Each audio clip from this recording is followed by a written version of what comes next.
আসসালামু আলাইকুম। হঠাৎ জামাত ইসলামের আমির ডক্টর শফিকুর রহমান একই বললেন। তিনি বললেন, ফ্যাসিবাদের দোসরদের রাষ্ট্রীয় কোনো দায়িত্বে থাকার অধিকার নেই বলে মন্তব্য করেছেন জামাত ইসলামের আমির ডক্টর শফিকুর রহমান। বৃহস্পতিবার ২৬ সেপ্টেম্বর বিকেলে ঢাকা মহানগর দক্ষিণ জামায়াতের আয়োজনে আইনজীবী সম্মেলনে তিনি একথা বলেন। ডক্টর শফিকুর রহমান বলেন, সরকারি বিভিন্ন প্রতিষ্ঠানে ফ্যাসিবাদের সহযোগীরা এখনো আছেন, তাদের দ্রুত অপসারণ করতে হবে। তিনি বলেন, যারা গণহত্যা চালিয়েছে, তাদের আদেশ পালন এবং সহযোগিতা করেছে, সবাইকে বিচারের মুখোমুখি করতেই হবে, কাউকে ছাড় দেওয়া যাবে না।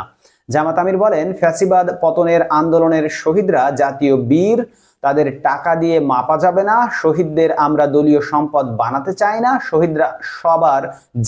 শহীদরা আমাদের জাতির শ্রেষ্ঠ সম্পদ।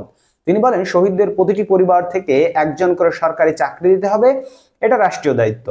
অন্তর্বর্তী সরকারকে এই কাজ করতে হবে। ডক্টর শফিকুর রহমান বলেন, অন্তর্বর্তী সরকার কি কি সংস্কার করতে চায় এর তালিকা দিতে হবে এবং এগুলো সংস্কারের টাইম লাইন দিতে হবে। রাষ্ট্র সংস্কারে ব্যর্থ হলে নির্বাচনের রোডম্যাপও ব্যর্থ হবে। তিনি বলেন, সংস্কারের রোডম্যাপ ঘোষণার জন্য নাগরিক সমাজ ও রাজনৈতিক দলগুলোর সঙ্গে সংলাপ করতে হবে।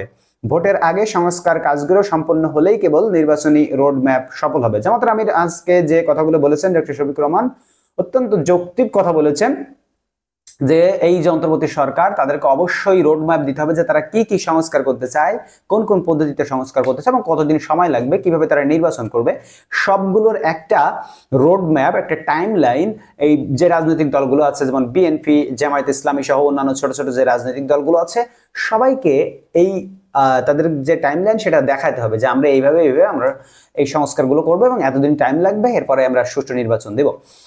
তো বন্ধুরা, ধন্যবাদ সবাইকে ভিডিওটি দেখার জন্য। যারা যেখান থেকে দেখছেন, আমাদের চ্যানেলটিকে সাবস্ক্রাইব করে রাখবেন পরবর্তী খবর পাওয়ার জন্য। আমরা কোনো মিথ্যা ভিত্তিহীন গুজব খবর প্রচার করি না, এই জন্য আমাদের চ্যানেলটিকে সাবস্ক্রাইব করে রাখতেই পারেন। দেখা হচ্ছে ইনশাআল্লাহ পরবর্তী সংবাদে অন্য কোনো খবর নেই। সে পর্যন্ত আপনারা সকলে ভালো থাকবেন এবং আমাদের চ্যানেলটিকে সাবস্ক্রাইব করতে ভুলবেন না। এই ভিডিওতে একটি লাইক তো দিবেনই। আল্লাহ হাফেজ।